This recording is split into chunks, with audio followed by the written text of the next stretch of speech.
The views and opinions expressed by the participants on this show are not necessarily those of Stewart Information Services Corporation, Stewart Title, or Stewart Insurance. Before you make any investment, you should seek the advice of your investment advisor or attorney. Whether you're a real estate broker, realtor, homeowner, buyer, or seller, everything matters when it comes to real estate. This is Real Estate Matters with Stewart Title. Stewart Title's Bill Knapik and guests open the door to what really matters in owning, buying, and selling real estate. And now, Real Estate Matters with Stewart Title, brought to you by Stewart Insurance. Here to inform, entertain, and inspire, Bill Knapik. Welcome to the show. It is Real Estate Matters with Stewart Title. I'm your host, Bill Knapik. Here we are on show number 574. We're glad you're joining us here today. We have great real estate professionals. We're going to have a little bit of fun along the way, even talk about home remodeling. First, we're going to talk to Randall Martin. The company is CB&A. Randall, welcome to the show. Thanks for having me here, Bill, for number 574. 574 seems like only yesterday, Randall, but in the meantime, CB&A, let's tell people what those initials stand for and about your company. Great. Well, CB&A stands for Chance Brown and Associates, and if you don't know the name, Chance Brown is one of our Texas real estate commissioners. So he sits up there at the Austin level, and we have 6 offices, 5 in Houston plus 1 in Austin.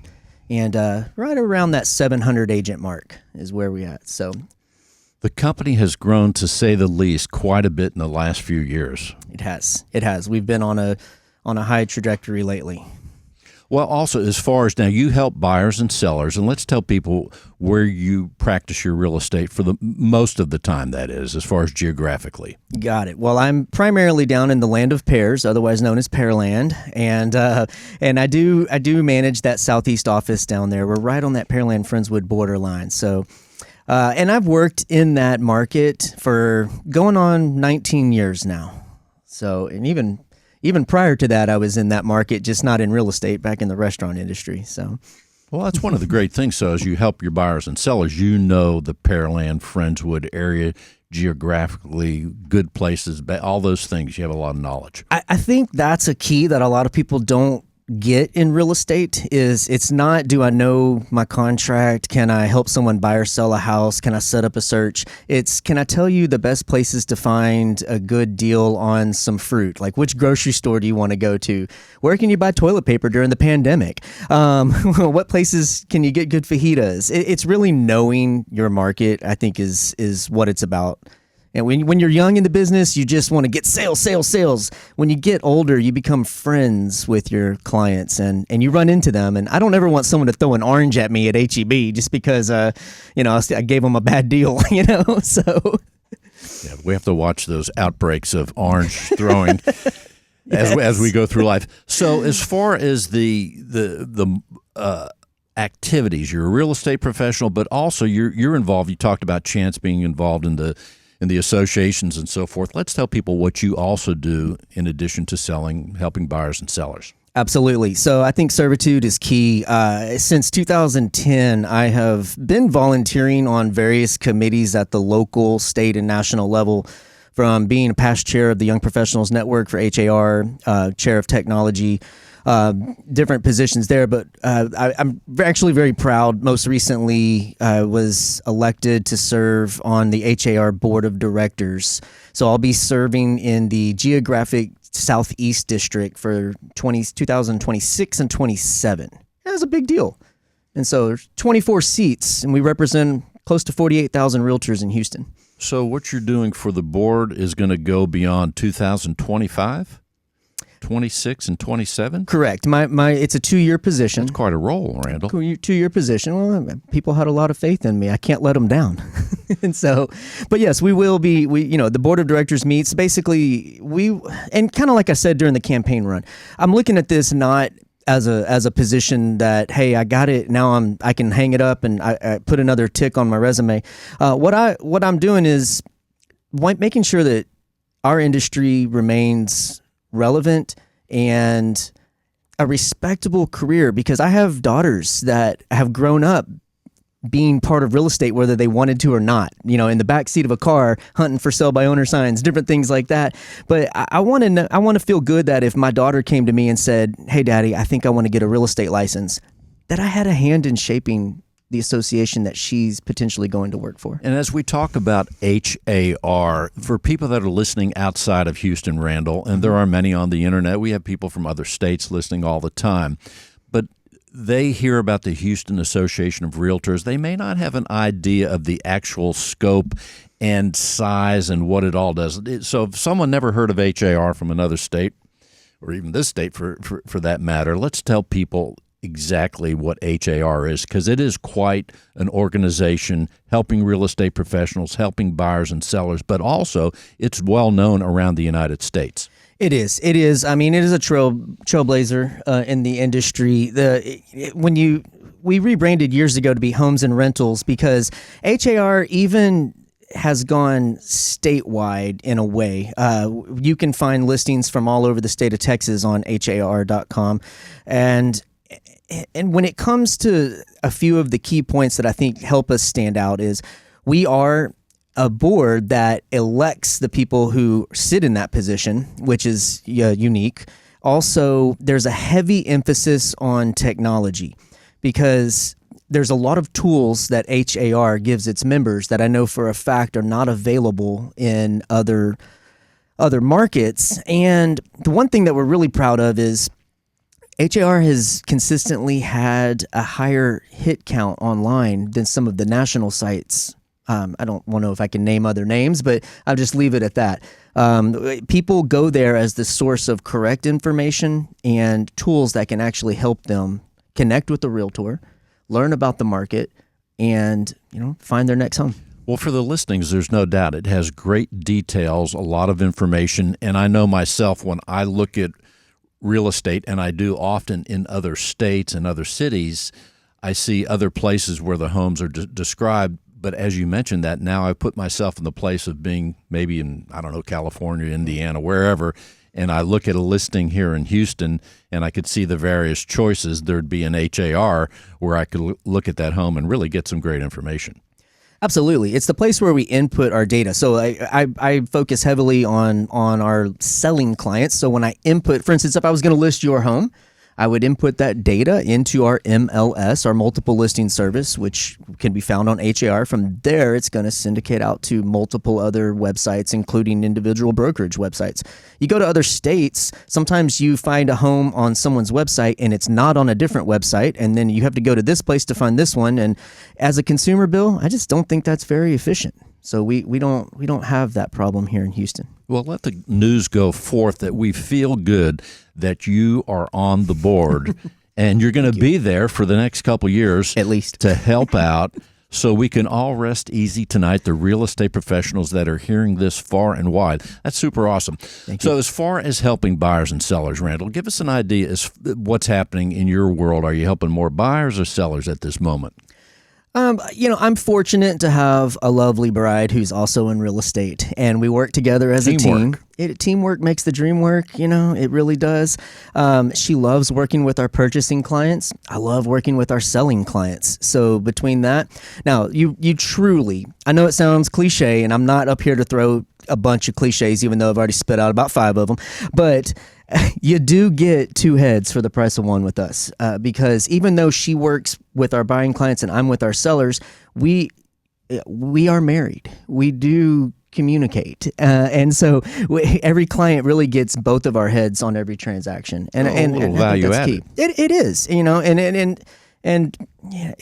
is, it creates a more seamless experience, which is what I think the consumer deserves in 2025. We have the technology, we have the tools, AI is out there, there's all these things, but really, we should be making the process a simpler and more fun process, and that's what our goal is.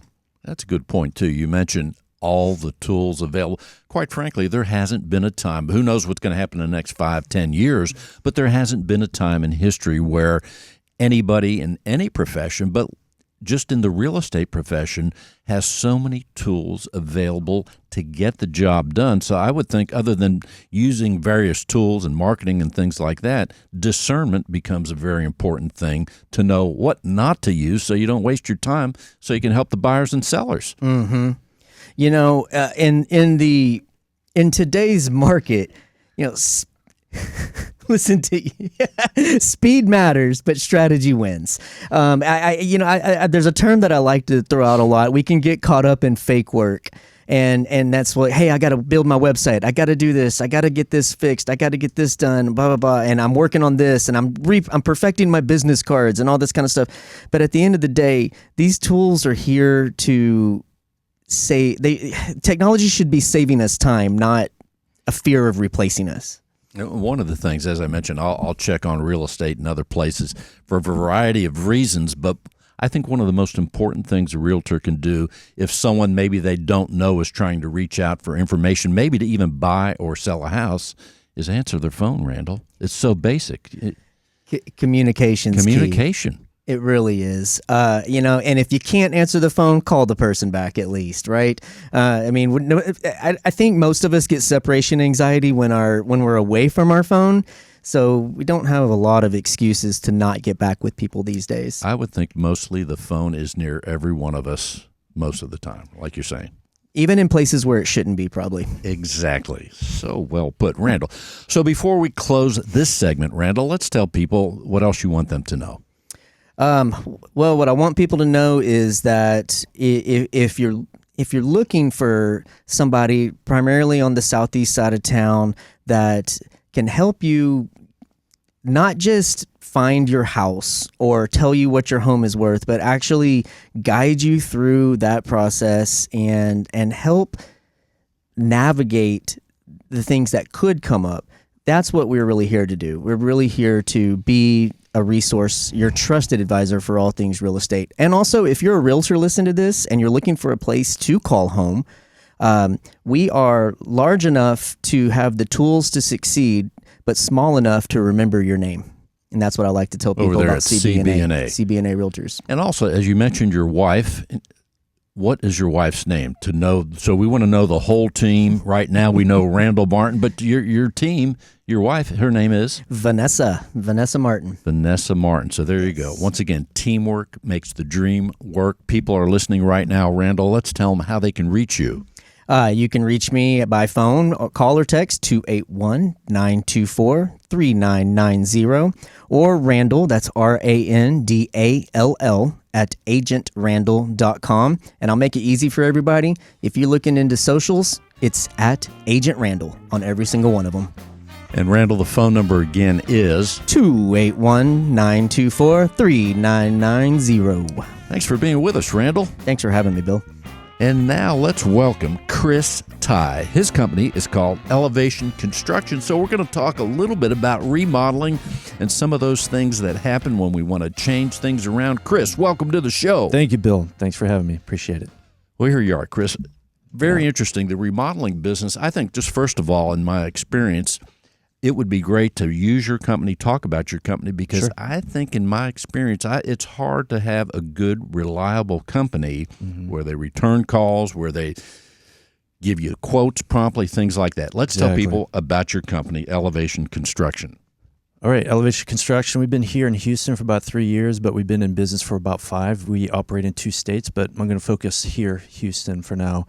Our focus really is communication, being on time, and staying within budget. And those are the big 3 pain points that I hear from people when they talk about contractors. So that's what we really focus on the communication piece. I've invested a lot on a large back office admin team. So that way, anyone who's doing business with us or even calls us, they hear from us from the time they call in to the time they're done with their project with us. And even after that, they receive a newsletter and communication pieces from us as well. We really pride ourselves on being on time. I'm prior military. We were talking about that before. I did 23 years, and part of being in the military is being on time. So we are on time. And being in budget, when we give you an estimate, that's our price. We're not going to change anything on there. You're not going to get a change order, surprise change order from us. If there is a change order, it's because we didn't see something that was in the walls that we could not have seen, or the homeowner decided to make some changes during the project. In those cases, we'll have a change order. But when we give you an estimate, that's our price. And let's tell people, as far when we talk about projects, what are the most common projects you're doing? I think as people hear remodel, especially people that own older homes like I do, you start thinking about kitchen remodel, bathroom remodel, because all that stuff gets old. So what are the most common things you're doing there? The two biggest projects that we do are kitchens and master bathrooms. So they're just updating it. They're taking out maybe the Formica, or they're taking out the granite and they're putting in quartz countertops. Back in the day, in the 80s and 90s, they're a little bit darker was the color scheme back then, and now everyone wants to go a little bit lighter. We went through a transition where the gray colors were popular, and now they're kind of fading out a little bit. But primarily, it's just getting the material to be more updated. For example, if they don't have an island, trying to move things around so they can have more counter space and get that island in there, more seating room in the kitchen spaces, because that's where they do life and they have events and people come over. And in the bathrooms, we've been doing some projects where we're actually removing the bathtub and creating a larger walk-in bathroom or shower, just because either they're aging in place or it's just a lot cooler. Yeah, people like the showers. Right. And as far as the size of the jobs, I mean, there's all sorts of small jobs. I'm thinking of a small bathroom right now. You have the master bath if you're going to work on that. But how big a job do you go up to? Do you do a thing where someone says, well, we're going to knock down 3 walls? How big a job will you do? So right now we're working on a project. We're going to be starting swinging hammers here in Cypress for about a $200,000 job. So it's a new home addition in the backyard and the garage. We've done commercial jobs that are $300,000-$400,000. And we've done smaller jobs that kitchen, bathroom remodel, whatever, might be a $5,000 job. See, we've just heard some remodeling talk, swinging hammers. Swinging hammers. I like that. So you're ready to go. That's when things get serious. So there's no doubt. Yeah. I want to come out there just for a few swings if you'll allow me. Putting that aside, though, you also mentioned the outdoor job. So you're doing, say, an outdoor kitchen. You do that as well? Right. We're taking their existing outdoor patio, turning it into an indoor living area, and then we're creating a new outdoor patio for them for their future pool. So all we need is money and a place to do the construction, and it sounds like we could have certain dreams and our visions come into reality. Exactly, and that's what we like to do. We like to meet everyone, understand what their vision is, and if it's a larger project, we have architects and engineers that we work with because we want to get it all on paper, have it written down, the plans and everything. That way we're all on the same page before we start the project. And I would think, too, going back, I own a home that was built in 92. I've had some things updated along the way. But as you drive around Houston or, I guess, anywhere else, you look at these homes. I mean, this is such fertile ground for the remodeling business, I'm imagining. Yeah, we're doing pretty good. I mean, there's a lot of remodelers out here, and we are getting some pretty good leads. It does slow down in the wintertime, but it picks up in the summertime. So, but yeah, this is a great place for construction here in Houston. As far as the wintertime, that's when I want to swing the hammer most, where I'm not going to sweat a lot. Just saying, if you were to have me on your crew, not that you would, but just saying. I'll throw a little secret out there. If you want to do a job and you want to hey, I made a decision, I want to get started next week, do it in the wintertime. I would think so. So also, as far as what's the smaller jobs that you do? So they range anywhere up to $20,000+. But what about someone that has just the small bathroom? They say, hey, man, I just need the shower. I want to replace the bathtub with the shower. Is that a big deal? No, it's Can not you a big do a deal. small job? We could do a smaller job if $2,000-$3,000. Maybe it's just taking out an old fiberglass shower surround and replacing that, and regrouting it and making it new. We do things like that. That doesn't come up too often because typically they go find a handyman to do that kind of stuff. But we're not above that. We can certainly help them out. Well, you said this a few minutes ago there, Chris, and that is we're talking with Chris Ty, Elevation Construction. But your background is fascinating. Number one, we know a lot of veterans listen to the show. We love veterans on this show. You were with the Navy for 23 years. Correct. In Afghanistan. Not all 23 years, but I was in Afghanistan. So you're in Afghanistan, and there's so many things to talk about. Just what anyone learns in the military, you learn how to follow, you learn how to lead. And in 23 years, that experience has to be serving you well. But first and foremost, thank you for your service. My pleasure. and all the veterans that are listening to dedicate their lives and put your lives in jeopardy to keep us safe here.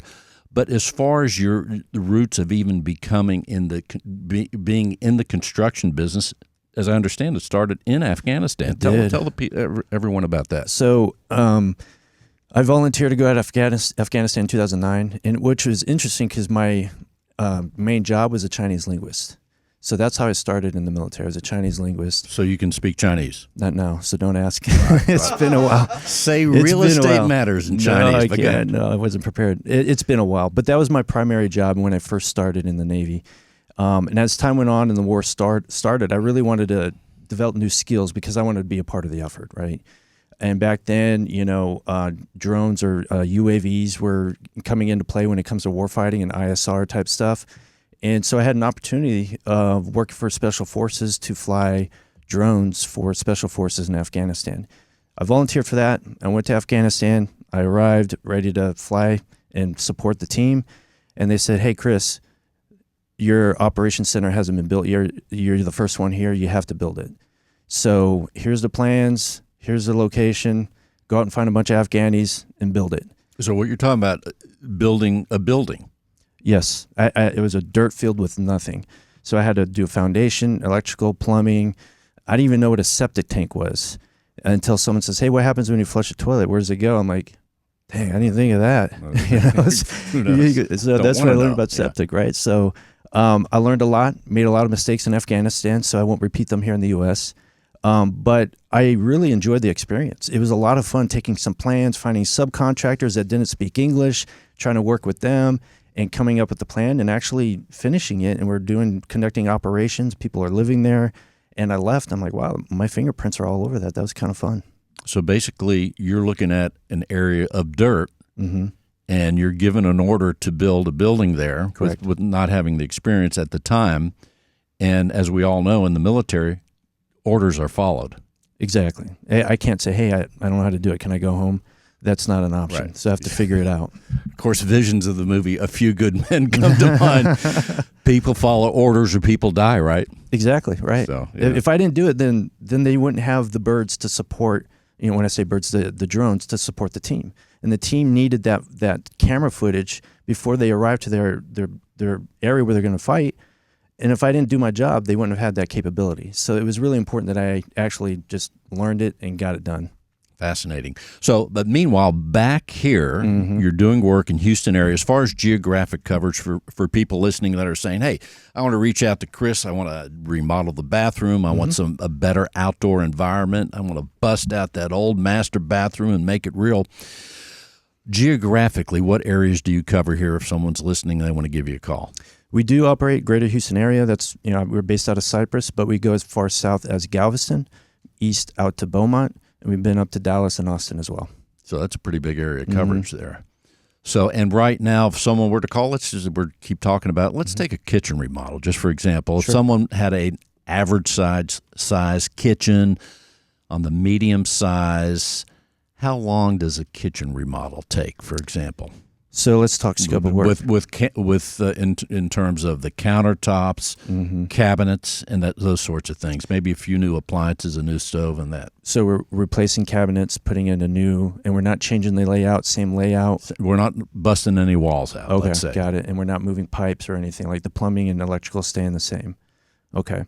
That, and you say an average size kitchen, I would say something like that could probably take about 10 to 14 days. So there you go. So in 14 days, you can have your new kitchen. It's that easy. Yep. Chris, let's tell people how they can reach you and the website for Elevation Construction. ElevationConstructionTeam.com is where you can go. We got all of our blogs there. I put out 8 blogs a month. And we also are really big on social media. So Elevation Construction Team on Facebook, Instagram, and also on YouTube. I got about 300 videos on YouTube. Some of it is our before and afters, and others is just education, us educating the consumer about construction. And if they want to call you? 832-353-1491. 832-353-1491. I want to go to this. I want to see the before. People love before and afters, don't they? They do. Chris, thanks for being with us. Thank you, sir. Chris, Ty, and thank you for your service once My pleasure. again. As we continue, let's talk the Lowell Ballou The company is called Real Estate Connection International. Lowell, welcome to the show.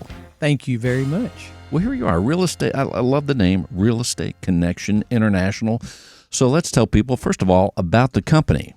The company was founded in 1990, and it's 35 years old, so coming up next month. And so the broker owner is Lisa Curris, and she was the former world president of the International Real Estate Federation, which enables us to market our listings in 100 different markets all around the world in 20 different languages. And she's been written up in MSNBC, Fox News, Reuters. And so that's where the international connection comes from, was from her serving on that really highly sought after position. So. Wow. Well, it was not that long ago, Lowell, where she sat in the very seat that you're sitting in right now. That's right. Yeah. Does she know you're here on the show today? She does. She sure does. Oh, a special hello to Lisa. Yeah. In fact, I just saw one of her Facebook posts doing tremendous work, and a visionary, too, in the real estate world. Yes. And, one edge that we feel like we have as a company is faith in real estate. That's kind of one of our taglines. And also kingdom agents. So all of us have a very vital faith, and we want that to translate to everything we do through our clients and how we love on them, how we walk them through the process, and doing things with, market excellence, but at the same time with that faith and kingdom edge. So. Well, and then geographically, as you're helping buyers and sellers every day, right? Geographically, where are you the most? Let's say in the last, 20 transactions. Yeah, we specialize in the 4B area. We call it the Beltway to the beach, Brazoria County, all the way out to the Bay. So if you could see a circle around that region, that's really our sweet spot. So we go all the way out from Angleton to Bay City sometimes, but more Galveston County. So we actually reside in League City. That's where our headquarters are. So you're near the water a lot of the time, it sounds like. Mm-hmm. So, Lowell, do you find people that reach out to your company or to you, find you on the social media platforms and say, hey, I live here right now, but I want to be near the water to either retire or to have a second home? Do you run into that? Absolutely. Yeah, we do. We have a lot of people that are, thinking of moving here from Snowbirdville, maybe live up in the ice part of the world when they're ready to finally get down to the water and get on the water and live and have a boat. So we do have a lot of that. We have a lot of people that live just north of downtown Houston and that want to have a place to live on the water and come and, get away. So yeah, we do have a lot of that. And we have a lot of permanent residents, people that have been in this region their whole life and, have had multiple waterfront properties with boat slips and all that stuff. So yeah, it's definitely a big part of our client base. So right now, if someone wants that never lived with a water view or even on the water, what are some of the considerations, or do they ask you and say, hey, I was thinking about this, what should I know? How do you prepare someone for that kind of situation or that search? Well, that's a good question. Honestly, a lot of it comes down to, what's their budget and what's their lifestyle like? Do they want to fish? Do they want to have a boat? Do they want to do all of it? Is it a weekend home? Is it a permanent home? Is it a retirement place? And so a lot of that will drive every property you show any client, and whether it be on the water or not. But for sure, with waterfront properties, it's a different type of property. You have to maintain on a whole nother level when it comes to water. We talk of water, we're talking salt water. So when it comes to maintaining a property on salt water, it's quite a bit different than maintaining even a home on a lake. Salt water is much more corrosive, so you have to really take a lot of measures in regular cleaning your siding and the under part of your home on stilts, which most of the waterfront homes are on stilts.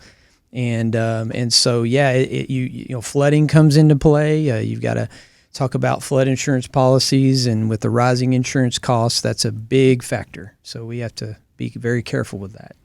That's interesting that as far as the maintenance, I never thought about that. Certainly I hear people with lake property say, oh, well, we have more spiders here, so you got to watch for spiders. But I never thought about the salt water, because each kind of water condition has certain things that apparently must be done. That's so true. Yes. And it might even be something as simple as when you do have a multi-level home and you're in retirement years, of talking about how you're going to get from the bottom floor to the next floor and putting in elevators. And if the home doesn't have an elevator, does it have an elevator shaft?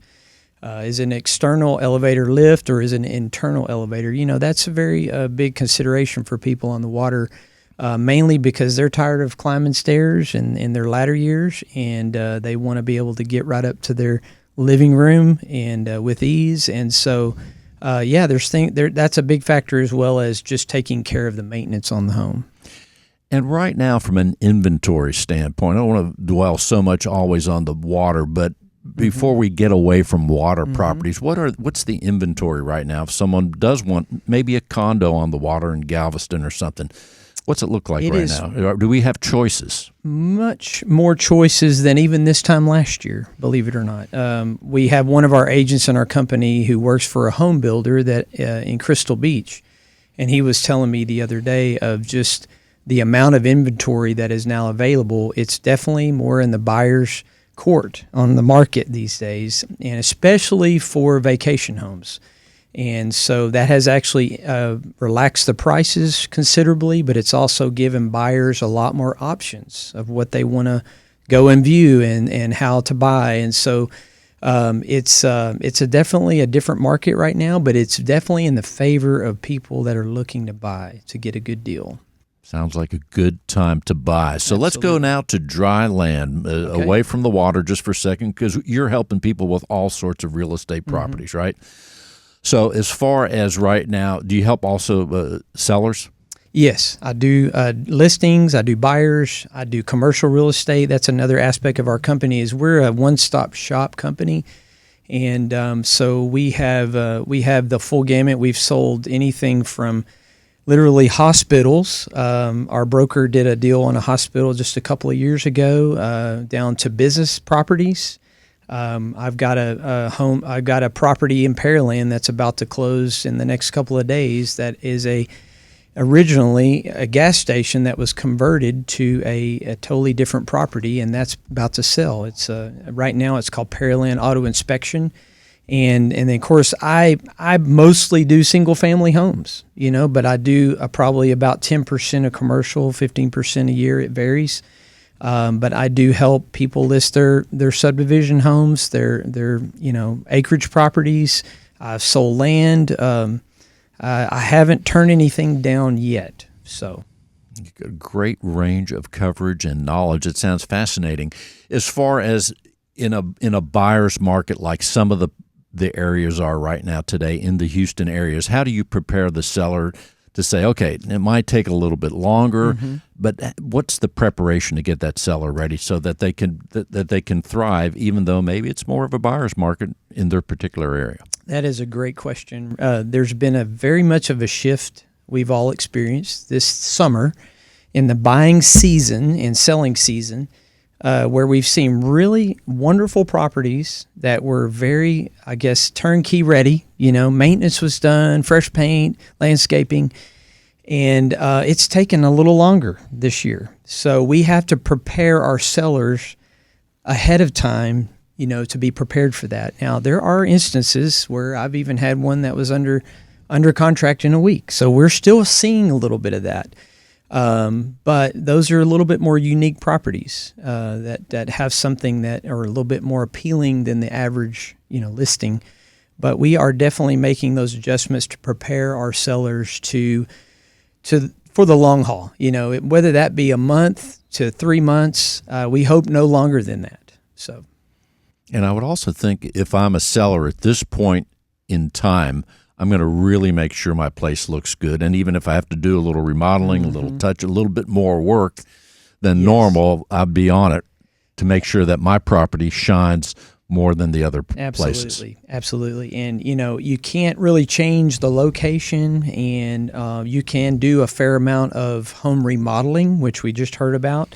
But if you can't do either of those, you definitely need to make sure that everything else is as nice and clean and fresh as possible these days, from landscaping, curb appeal, getting the driveway pressure washed, to really top-notch photos. I would say even we've seen a huge spike up in video promotion of properties, and marketing has gone, I think, at an all-time high since I've been in real estate the last 7 years. It's definitely a different time of day where you can't just be a realtor who sticks a sign in the ground and waits for the contract to come in. You actually have to get out there and have open houses and push that to all the social media platforms and really stay on top of your pricing, stay on top of all your showings, making sure you're getting very good feedback. We are very busy right now. We're not necessarily seeing as many closings as quickly as we used to, but we are working harder to get the same number of transactions done that we were even a year ago. We're talking with Lowell Ballou with Real Estate Connection International. Lowell, before we close this segment, what else do you want people to know? Well, I just want to say that I'm your real estate agent. If faith matters to you, or if you want to have an agent who prays through the whole process with you and takes into account your life seasons even, and also an agent who's there for life. I'm not a transactional agent. I'm really more of a lifelong agent. And also I base all of my business off of referrals, 100%. I do very little paid marketing. And I'm looking for people that want to give me the contacts of their whole family, friends, neighbors, coworkers, to do the excellent job for them that I've done for the same person. Lowell, how can people reach you? My number is 832-803-4041. Again, 832-803-4041. Lowell, thanks for being with us. Real Estate Matters with Stewart Title would not be possible without our partner, Stewart Insurance. With a focus in real estate and a special focus on real estate brokers, Stewart Insurance creates insurance plans to address the risks facing our industry today. They invest a significant amount of time helping real estate broker owners offset and manage their risks. Here he is, John Bramlett with Stewart Insurance. Howdy, Bill. Well, John, here we are, ready to bring forth insurance information once again. The last 2 weeks, you knocked it out of the park. The Facebook posts were going crazy. People loved the way you organized the tips on insurance. So what have you for us today? Well, we're going to go number 3 in our series. Number awesome. 3. Yeah, so again, we're talking key insurance indicators. Yes. And number 3 is going to be flood insurance. So we're going to talk about flood insurance today, and it's 8+1 things to know. Of course, there's always the plus one. There's for always the a plus value one. Added. Value 8+1. 8+1. So flood insurance. The first thing when our listeners are either evaluating their current policy or thinking about flood insurance maybe for the first time, or to understand the risks.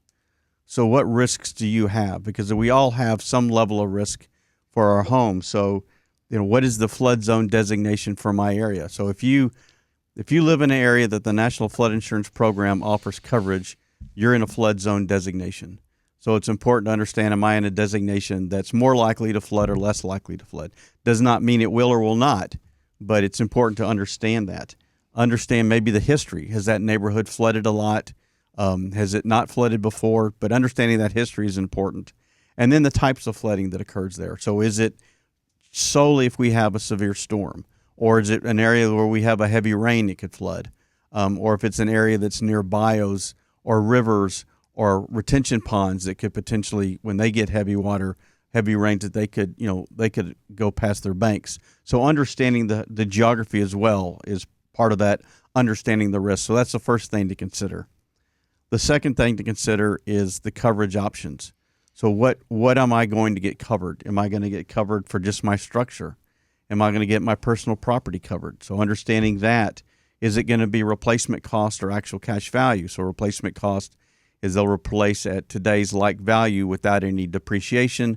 Actual cash value takes into depreciation. So understanding, is replacement cost in place, or is it actual cash value, or is it both? So understanding that. And then, do I need or want additional living expenses? So if I had to move out of my home while it was being repaired, do I want some assistance in covering that short-term living expenses? And if so, that's going to drive which type of coverage we would look at. So understanding what your coverage options are is critical.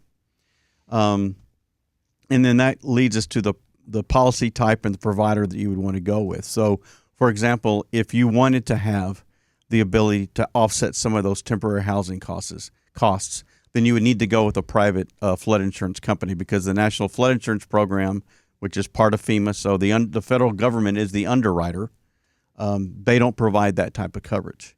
So understanding the differences between the two. So, with the National Flood Insurance Program, the liability limits on the property value is $250,000.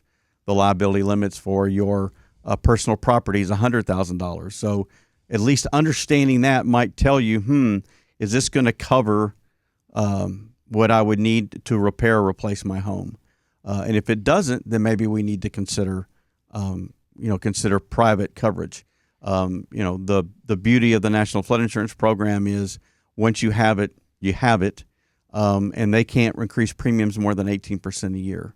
So, there are pluses and minuses to both based upon what your individual needs are. So understanding what the policy type is, understanding who the provider is, what their reputation is, that's important to understand as you make those decisions. So that's point number 3. Point number 4 are the limits and the deductibles. So I mentioned that with the National Flood Insurance Program, so the one from the federal government, the liability limit, so the amount of coverage per incident and the amount of coverage for the life of the policy for the structure is $250,000. For your personal property is $100,000. So if you've got $1 million home, that's a pretty significant discrepancy. So that's when you might want to think about having private coverage, because their liability limits can be beyond $1 million.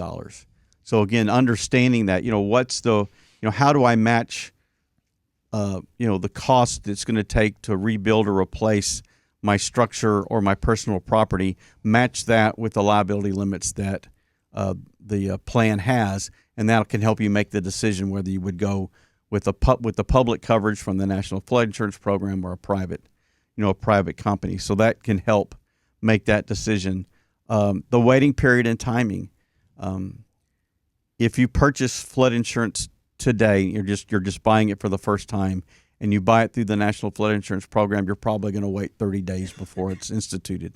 Now, if you buy it at closing or prior to closing, or if it's part of a requirement for your loan, you would have it then once the keys were in your hand. But if you waited a day, then potentially there's another 30 days that you're going to wait.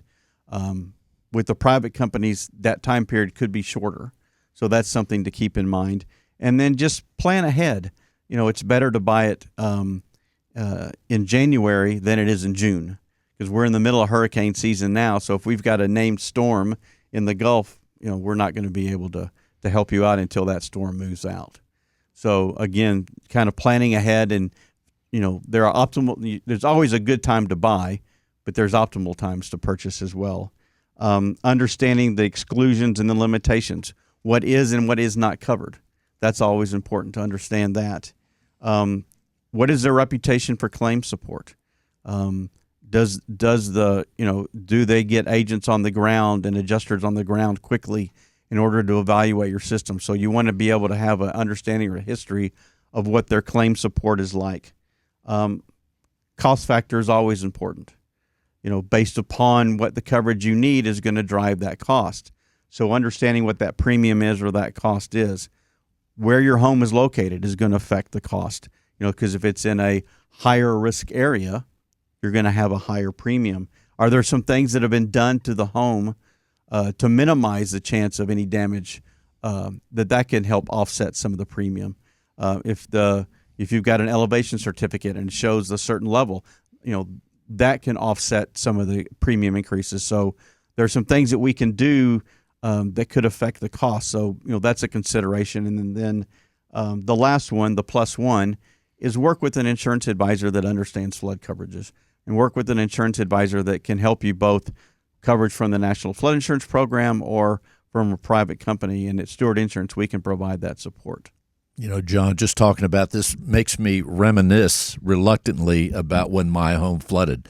And there's so many things that happen as we're thinking about as you're describing this, an individual home, but quite likely is that if your home floods, that the person next to you might have flooded. Like when my home flooded, the whole development flooded. So when it came time for adjusters, this adjuster was going to 30 homes, maybe more. going to 30 homes. So that in itself, and then you talk about replacing things, you have to clean out all the water, all the cabinets, everything is ripped out of the home, dehumidification, all those things. It is traumatic to go, other than the dollars and cents. And the home that flooded is just a stone's throw from where the studio is. And it was a home that was probably 20-some years old, never flooded, made it through all the storms, except the one that it didn't, known as Hurricane Harvey. Well, and that's so many things. I mean, part of what you said is part of the definition, because there is a specific definition of what a flood is. And part of that is it's inundating two or more properties or two or more homes that are adjacent. So it's got to be multiple homes. They've got to be, in the same area. It's rising water coming from the outside in. So there are specific elements that defines what a flood is and is not. So that's, part of it that, that's critical. And like you said, just because you haven't flooded in the past doesn't mean that you're not going to flood it in the future. We're seeing whether it be weather pattern changes or changes in geography. So we have less just raw land to absorb, or if there's been constructions that could change water patterns in the neighborhood, that all has an effect. One of the things, it's so interesting that the dynamics of a tragedy like that in a neighborhood, whether it's here in Houston and we see things on the news all the time about the weather events that happen. You're not the only person going through it, so you are in line to wait. Weather events are tough. It's a good idea to have flood insurance in Houston. I don't care where you're at. Well, it is, and again, you're going to be in a flood zone. You may be in a zone that's less likely to flood or more likely to flood, but you are in a flood zone if you live in the Houston area. And again, any place that the National Flood Insurance Program has offered, there's a flood zone designation. John, fascinating, timely stuff as always. Let's tell people how they can reach Stewart Insurance to learn more. They can reach us at 866-798-2827. That's 866-798-2827. They can learn more about us and flood coverage at stewartinsurance.com, or they can email us at stewartinsurance@stewart.com. And one more time, just for the fun of it, the number is 866-798-2827. John, thanks for being with us. Always a pleasure, Bill. As we continue, we have our business development person doing tremendous work, Brittany Hernandez, right there in our Pearland office. Brittany, welcome to the show. Hey, Bill. How's it going today? It's great. Let's tell people about your office for Stewart Title and some of the things that you're doing to help the real estate world. Well, of course, we all know it's Pearland, the land of pears, like we always say around here. We are located right off of 288 down 518. Everything is coming up that way, so if you haven't made your way down to our office, which is at 9215 Broadway Street, you should come down and come see us.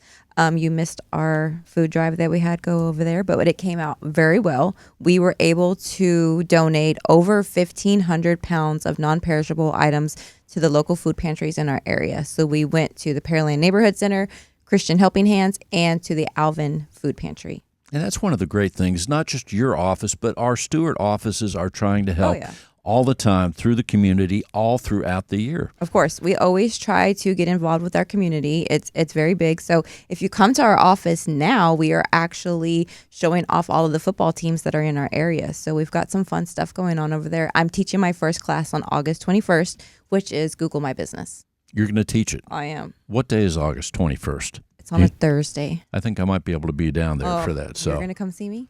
If I'm invited, all you do is send me an invite. I'll come and check it out. I just want to come for the snacks. I want to come to learn about Google My Business too. Okay. Are you on Google? I am. Okay. And the snacks. I'm going to Google you. So, Brittany, let's tell people how they can reach out to you, because also they could bring their contracts there and close the real estate transaction. Them all, because we have amazing escrow officers in our office. We have a great team. They can call us at 281-412-6900, 281-412-6900. Brittany Hernandez. Good to see you again. Thanks for being with us. Thanks, Bill. Randall Martin with C, B, and A. Randall, here we are as we close the show down. What else should we know about what you're doing, you and your wife, and even Chance Brown? Well, I'll wrap this by saying every transaction is a new story, and we love helping people achieve their goals, but we also love mentoring agents and helping them grow their business. So, real estate blends the problem solving with negotiation and the service. So, we love making a difference in our community and, doing all that while still being able to provide for our family. You can reach out to me anytime if any realtors out there have great ideas that they'd love to see introduced to the association. That's what we do. So and that's a good point. How often do realtors actually bring forth suggestions to say, hey, maybe we could do this a little bit better or maybe not do this? Does that happen? And do you actually implement some of those ideas? Sometimes things are expressed out of frustration and you have to weed some of that out, but there are several good ideas that are mentioned. And I'm going to tell you, I have a note saved in my phone. Anytime I see someone ask, hey, I wish we had this, I wish we have that.